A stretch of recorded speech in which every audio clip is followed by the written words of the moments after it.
नमस्कार दोस्तों, न्यूज में आपका स्वागत है। मैं हूं मुकेश कुमार और आज सत्ता के महासंग्राम में हमारे साथ रोज की तरह हमारे 4 सहयोगी हैं। हमारे साथ दाईं तरफ है शिवम दत्त मेहता और उसके बाद विकास सक्सेना और हमारी बाईं तरफ लावनी विनीत और मिनी सिन्हा है। करेंगे प्रोग्राम की शुरुआत और आज जैसा कि आपको बता रहे हैं कि ये जो प्रोग्राम हमारा होता है सत्ता का महासंग्राम, इसमें हम हरियाणा और जम्मू कश्मीर की जो बड़ी खबरें हैं वो दिखाते हैं। उसके अलावा जो छोटी छोटी खबरें भी हमारे पास आती है, हर एक अपडेट के साथ हम इस आधे घंटे के इस प्रोग्राम में 30 मिनट के इस प्रोग्राम में आपको सब चीज दिखाते रहते हैं। और पहली जो खबर आज हमारे साथ हमारे पास है वो हम सीधे आपको लिए चलेंगे यहाँ से जम्मू कश्मीर में कांग्रेस के जो नेता प्रतिपक्ष राहुल गांधी जो हैं आज गए हुए हैं वहां पे जम्मू कश्मीर में। उनका दौरा है वहां पे, उन दौरों के बारे में बताएंगे। और इसके अलावा बिल्कुल जो दौरा है उसमें खास तौर पर नफरत बोली है उन्होंने कि भाई बीजेपी और आरएसएस से नफरत बोल रही है और मोहब्बत की दुकान इस तरफ है, हर बार की तरफ ये दुकान बार बार खुल जाती है। कांग्रेस की जो मोहब्बत की है इस पर भी तंज कसा जाता है, लेकिन मुख्य तौर पर जो मुद्दे हैं जम्मू कश्मीर के वो वापस हैं। और कुछ मुद्दे ऐसे हैं, कुछ बातें ऐसी हैं जनता को शायद पसंद ना आए, राष्ट्रवादियों को पसंद नहीं आएगी। स्टेटहुड वापस करना, इसकी आवश्यकता क्या है? दूसरा 370 को लेकर जब बात कही जाती है, फिर ऐसी पार्टियों के साथ रहना जिनका एक रिश्ता है पाकिस्तान से बातचीत करने का, डायलॉग रखने का। स्टेटहुड तो वापसी करने की मांग आप कर सकते हैं, लेकिन वो 370 वाला जो मामला है, 370 का मामला विधानसभा से संभव ही नहीं है। वो तो आपको जब भी होगा, वो आपको लोकसभा के चुनाव में, ये अगर आप कहते हैं कि हम 370 को फिर से इंस्टॉल कर लेंगे वहां पे, तो लोग समझते हैं आपकी बातों को। लेकिन आप विधानसभा चुनाव में कह रहे हैं 370 को जो है हम वापस लाएंगे, संभव नहीं है। ये संसद से हो सकता है, जो कानून संसद बनाएगी उसके लिए आप विधानसभा चुनाव में मुद्दा बनाना, मुझे लग रहा है ये केवल लोगों को बेवकूफ बनाने वाली बात है। तो मुझे लग रहा है कि कांग्रेस के नेताओं को ऐसा नहीं करना चाहिए। और मुझे लगता है कि जो जनता है वहां पे जो वोट करेगी वो समझदार, वो समझती है, क्योंकि 370 जो है उन्होंने 70 साल तक तो एंजॉय किया ही है। तो 370 की एक चीज अगर हम गौर करें कि आज जम्मू कश्मीर में उनकी 2 जगहों पे रैलियां थी, एक जम्मू में थी और कश्मीर घाटी में, खासतौर से जहां पर सबसे ज्यादा कहा जा रहा था कि धारा 370 के बाद स्थिति नहीं बदली है, लेकिन वहां स्थिति बदली। हमने बीते लोकसभा चुनाव में भी देखा कि किस तरह से साउथ कश्मीर में जो टर्नआउट हुआ था, वोटिंग परसेंटेज, उसने कमाल किया था। आज जो बातें उन्होंने कही कि नफरत की दुकान चलती है, मैं मोहब्बत की दुकान खोलूं, इसके लिए उन्होंने घाटी चुना है। हाँ बिल्कुल सही कहा, जम्मू नहीं घाटी चुना है। और जो मसला पूरा है केवल वही नहीं है, जो पहली रैली उन्होंने कश्मीर के रामबन में की, तो दूसरी रैली जो है वो जम्मू में की। उन्होंने दोनों रैलियों में बीजेपी और आरएसएस पर जमकर हमला बोला और धारा 370 को वापस बहाल करने का वादा किया। ये तो नहीं कर सकते, बिल्कुल यही आप नहीं कर सकते, फिर भी आप ऐसा बोल रहे हैं। फिर भी आप कर रहे हैं। एलजी को राजा बोल दिया, एलजी को राजा है। क्या कहा एक बार सुनवाते हैं ना, जो दर्शक खुद तय कर लेंगे। एक बार सुनवाते हैं राहुल गांधी ने क्या कहा दोनों रैलियों में। चलिए वो सुनवाएंगे, उसको भी तैयार करेंगे। तब तक जब तक वो तैयार हो जाता है तब तक विकास में एक बात ये समझ में नहीं आ रही, ऐसे वादे करना जो कि बीजेपी के अगेंस्ट जाते हैं, उसकी आइडियोलॉजी, देश की आइडियोलॉजी से अगेंस्ट जाते हैं। क्या विपक्ष ने, आपको लगता है, एक धर्रा चुन लिया है कि भाई जो मोदी जी कहेंगे उसका विरोध तो करना ही है, जो बीजेपी कहेगी उसका विरोध करना है? स्टेटहुड का मसला भी मैं कहता हूं कि वो आवश्यक इतना क्यों था? अभी क्या आपको जरूरत थी? जो फैसला ले लिया गया उसको पलटने की बात, ऐसे तो अगर यही आइडियोलॉजी रही, यही थॉट प्रोसेस रहा, तो आगे जाकर तो सारे फैसले बदलने की बात कहेंगे। ऐसे तो बहुत बड़ा कुछ जो भी बीजेपी ने किया, चाहे राम मंदिर हो, चाहे कुछ भी हो, फिर ये सोच तो किसी और दिशा में जाती नजर आ रही है। बिल्कुल शिवम जी, देखिए आप निश्चित तौर पर सही कह रहे हैं, क्योंकि यहाँ जो विपक्ष का विरोध है वो बीजेपी से विरोध हो सकता है, लेकिन उसी के आसपास में जो रेखा है वो कहीं ऐसा विरोध ना हो जाए कि देश विरोधी हो जाए, क्योंकि ये 14 वाला नहीं 24 वाला समय है। और वहां जो तस्वीरें निकल कर आई, अभी हमने हाल ही में देखा 26 जनवरी पे, या बात करें 15 अगस्त की, जो वहां का माहौल बदला है 370 हटने के बाद। घाटी में हम देखते हैं, श्रीनगर लाल चौक पर अगर हम देखें तो तिरंगा फहरा रहा है, बड़ी संख्या में लोग पहुंच रहे हैं शिवम जी। तो क्या अब वहां की जनता इन तमाम चीजों को नहीं देख रही है? आप जो वादे कर रहे हैं, चाहे वो जमाते इस्लाम की बात हो, यहाँ एलओसी पे व्यापार करने की दोबारा अगर आप बात कर रहे हैं, तो क्या जनता इसको नहीं जानती है? और इसका 24 में बहुत कुछ असर भी होगा। वहीं फारूक अब्दुल्ला ने भी लगातार आज जब उन्होंने रैली को संबोधित किया है, तो वही लगभग बातें जो मैनिफेस्टो में हमने देखी थी शिवम जी, मुकेश जी, वही लगभग समझ में आई। एक चीज हम लोग बात कर रहे हैं कि जो पीडीपी है, एनसी है या कांग्रेस, उन्होंने अपने घोषणा पत्र में क्या कहा है। लेकिन बीजेपी के घोषणा पत्र, हालांकि अभी पब्लिक डोमेन में नहीं है, घोषणा पत्र तैयार किया जा रहा है, लेकिन बीजेपी क्या कह रही है? बीजेपी 370 हटाने के बाद जो है ये करीब दूसरा पहला चुनाव होगा और करीब 2 कार्यकाल जो है वो निकल चुका। 19 में आपने किया था, 10 साल हो गए कि 10 भाई साल। चुनाव होने पे। बिल्कुल 10 साल नहीं, मैं 19 से आप ये करें तो मेरे ख्याल से जो है 5 साल ही हुए हैं, एक कार्यकाल निकला है आपका। लेकिन इस कार्यकाल में बीजेपी जो है, बीजेपी इस बात को लेकर के आ रही है कि आप जो है जम्मू कश्मीर को देश से जुड़ने का मौका मिला। 370 एक ऐसी धारा थी जिससे जम्मू कश्मीर देश के साथ कटा हुआ था, यानी देश में जो सुप्रीम कोर्ट है उसकी बात आपके यहाँ नहीं होती थी, देश में जो SC ST को जो अधिकार थे वो बात आप जम्मू कश्मीर के लोगों को आप पेनल कोड नहीं चलता था, पेनल कोड नहीं चलता था। जो कल्याणकारी योजनाएं जो केंद्र की थी, वहाँ आयुष्मान योजना नहीं थी, वहाँ पर जनधन खाता योजना नहीं था, वहाँ पर उज्ज्वला जो योजना, जो भी जितनी भी सरकार की कल्याणकारी योजनाएं हैं जो पूरे देश में लागू थी लेकिन जम्मू कश्मीर में लागू नहीं थी। तो ये इन 5 वर्षों में केंद्र की जिन योजनाओं को जम्मू कश्मीर में लागू किया गया है उससे क्या बदलाव आया है, उस बदलाव के आधार पर बीजेपी जो है चुनाव में जाएगी। और 370 को हटाना और स्टेटहुड की बहाली होनी चाहिए, मैं भी मानता हूं, क्योंकि डेमोक्रेसी में आप किसी भी राज्य को जो है आप उसके स्टेटहुड से जो है अलग नहीं कर सकते। तो लेकिन स्टेटहुड के लिए जो सिचुएशन हो, जो नॉर्मेलिटी वहां पर होनी चाहिए, वो जब वहां पर हो जाएगी, मुझे लग रहा है ये चुनाव जो है वो उसी के लिए हो रहा है कि अगर वहां पर स्टेटहुड अगर आपको लाना है तो पहले विधानसभा के चुनाव कराओ,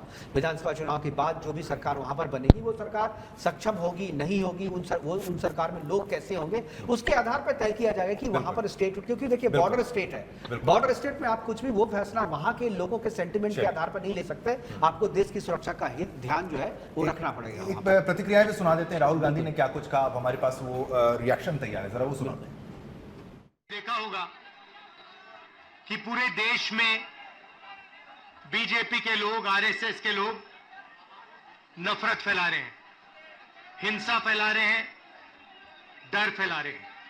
तो लड़ाई 2 विचारधाराओं के बीच में है, एक तरफ नफरत, हिंसा, डर, दूसरी तरफ मोहब्बत, रिस्पेक्ट, इज्जत। आपने देखा होगा कन्याकुमारी से कश्मीर 4000 किलोमीटर हम चले और हमने बीजेपी के खिलाफ नारा दिया, नफरत के बाजार में मोहब्बत की दुकान खोलनी है। उनका काम नफरत फैलाने का है, हमारा काम मोहब्बत फैलाने का है। वो तोड़ते हैं, हम जोड़ते हैं, और अंत में नफरत की काट मोहब्बत से ही होती है। आप सब जानते हो, नफरत को नफरत से नहीं काटा जा सकता है, नफरत को मोहब्बत से ही काटा जा सकता है, हराया जा सकता है। एक स्टेट से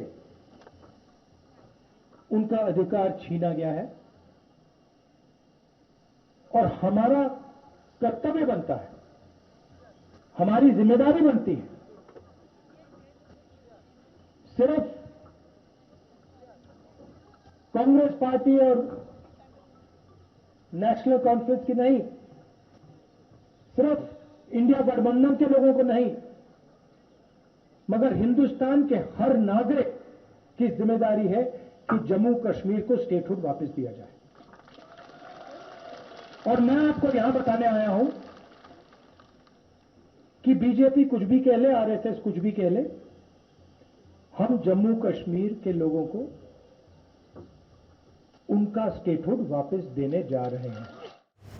जम्मू कश्मीर के लोगों को स्टेटहुड वापस दिलाने की बात तो राहुल गांधी कर रहे हैं, लेकिन भूल गए हैं कि धारा 370 के खात्मे के बाद जो परिस्थिति बनी थी और जो रिएक्शंस आए थे खासतौर से लोकसभा चुनाव के दौरान में पुलवामा और अनंतनाग जैसी सीट्स पर जब इलेक्शन हो रहे थे, उस वक्त खुद जम्मू कश्मीर घाटी की आवाम ने कहा था कि धारा 370 के खात्मे के बाद हमें ऐसा लगता है कि हम भारत में रहते हैं। तो किस स्टेटहुड की बात है? बहरहाल बीजेपी को रोकने के लिए जम्मू कश्मीर में विपक्ष एकजुट अलायंस बनाना चाहता है, लेकिन पीडीपी की महबूबा मुफ्ती ने अभी तक अपने पत्ते नहीं खोले हैं। हालांकि कांग्रेस और नेशनल कॉन्फ्रेंस के बीच गठबंधन जरूर हो चुका है।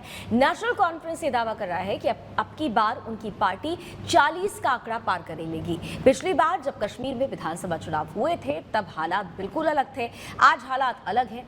10 साल जम्मू कश्मीर इन 10 सालों में बदल गया है। खासतौर से 2019 में 370 के हटने के बाद क्या परिस्थिति है, इसे लेकर अब आइए जरा एक छोटा सा ग्राफिक्स आपके सामने रखते हैं। 2014 में कांग्रेस और नेशनल कांग्रेस को कितने वोट मिले थे, क्या परसेंटेज था वोट का, आइए जरा जल्दी जल्दी देख लेते हैं कि क्या स्थिति थी सियासी स्थिति जरा लेकर आइए स्क्रीन पर। जम्मू कश्मीर विधानसभा चुनाव 2014 की हम बात कर रहे हैं, जिसमें पार्टी एनसी की अगर बात करें तो 20.77 वोट प्रतिशत के साथ 15 सीटें हासिल की थी। कांग्रेस ने 18.01% के साथ 12 सीटें हासिल की थी।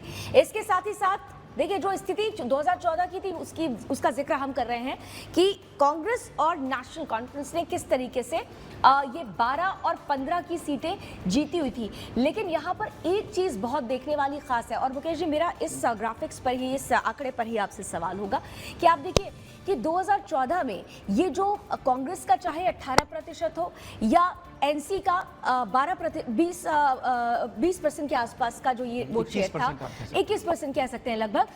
जब हम लोकसभा चुनाव में अभी 2024 में आते हैं, ये स्थिति बिल्कुल अलहदा थी।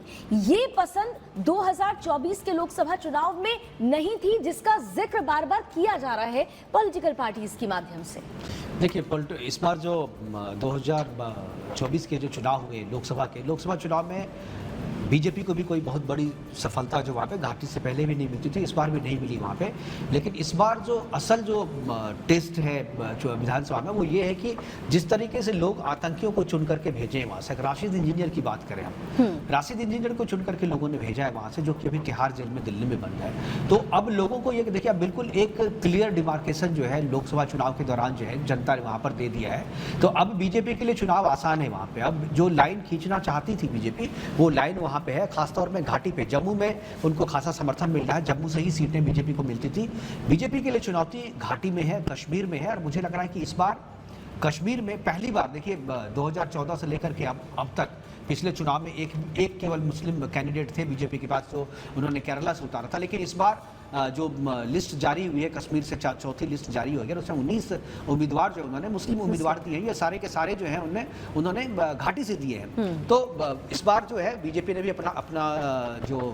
अपनी योजना जो है वो अपनी चेंज की है, स्ट्रैटेजी जो है उन्होंने जम्मू कश्मीर में चेंज की है। और खासतौर पर जो वेटरन जो अपने महासचिव है राम माधव जी, जिन्होंने सरकार बनाई थी बीजेपी की वहाँ पर पीडीपी के साथ मिल करके, तो उनको प्रभारी बनाया गया है। महासचिव को वापस जो है संगठन से उठा करके उनको बीजेपी में लाया गया है। तो देखना है कि राम माधव जो चीज कर रहे थे, पिछली बार उन्होंने सरकार बनवाई थी बीजेपी और पीडीपी के मिला करके, तो इस बार वो क्या करते हैं ये देखने वाली बात होगी। अब तक हमने आपको कांग्रेस एनसी के गठबंधन के आधार और पिछले 10 सालों में उनके वोट परसेंट कितना बढ़ा है ये बताया। अब आपको हम जम्मू कश्मीर चुनाव को लेकर बीजेपी की तैयारियां और आगे की प्लानिंग के बारे में भी बताएंगे। और आपको बता दें कि राहुल गांधी ने अपना चुनावी अभियान शुरू कर दिया है, तो वहीं बीजेपी भी पीछे रहने वाली पार्टी नहीं है। पीएम मोदी अपना चुनावी अभियान डोडा से शुरू करने जा रहे हैं। उससे पहले केंद्रीय गृह मंत्री अमित शाह 6 सितंबर को जम्मू कश्मीर में चुनावी आगाज करेंगे और पार्टी का मैनिफेस्टो भी जारी करेंगे।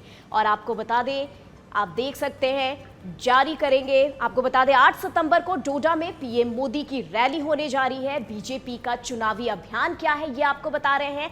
बीजेपी का चुनावी अभियान आप देख रहे हैं, 6 सितंबर को अमित शाह का दौरा होने वाला है। और बता दें आपको घोषणा पत्र भी बीजेपी जारी करने वाली है। इसी के साथ 8 सितंबर को डोडा में पीएम मोदी की रैली भी होने वाली है, यानी कि बस अगले हफ्ते की बात है जब पीएम मोदी जम्मू कश्मीर दौरे पर होंगे। 6 सितंबर को उससे पहले अमित शाह का भी दौरा होगा यहाँ पर।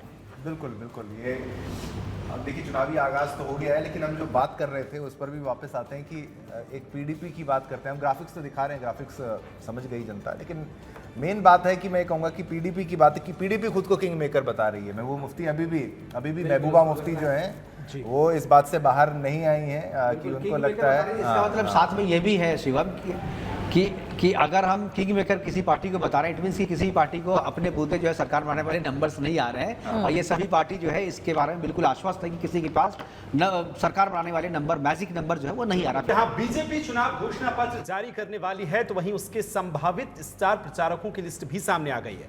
आइए सबसे पहले आपको दिखाते हैं बीजेपी के संभावित स्टार प्रचारकों की लिस्ट में कौन है, किस किस का नाम शामिल है। सबसे पहले जैसा कि संभावित है कि प्रधानमंत्री नरेंद्र मोदी हैं, गृह मंत्री अमित शाह हैं, और जो बहुत जल्द वहां पहुंचने वाले हैं, चुनावी रैलियां करने वाले हैं। उसके बाद राष्ट्रीय अध्यक्ष जेपी नड्डा का नाम आता है, योगी आदित्यनाथ, मुख्यमंत्री उत्तर प्रदेश राजनाथ सिंह, रक्षा मंत्री और साथ ही नितिन गडकरी भी स्टार प्रचारकों की सूची में शामिल हैं। हेमंत बिस्वा शर्मा असम के मुख्यमंत्री, साथ ही केंद्रीय कृषि मंत्री शिवराज सिंह चौहान का नाम भी शामिल है। ये वो तमाम स्टार प्रचारक हैं जो कश्मीर घाटी में उतरने वाले हैं और बीजेपी को किस तरह से आगे लेके चलना है। केंद्र यानी दिल्ली से अब जो तमाम बीजेपी के बड़े नेता हैं वो कश्मीर पहुंचने वाले हैं।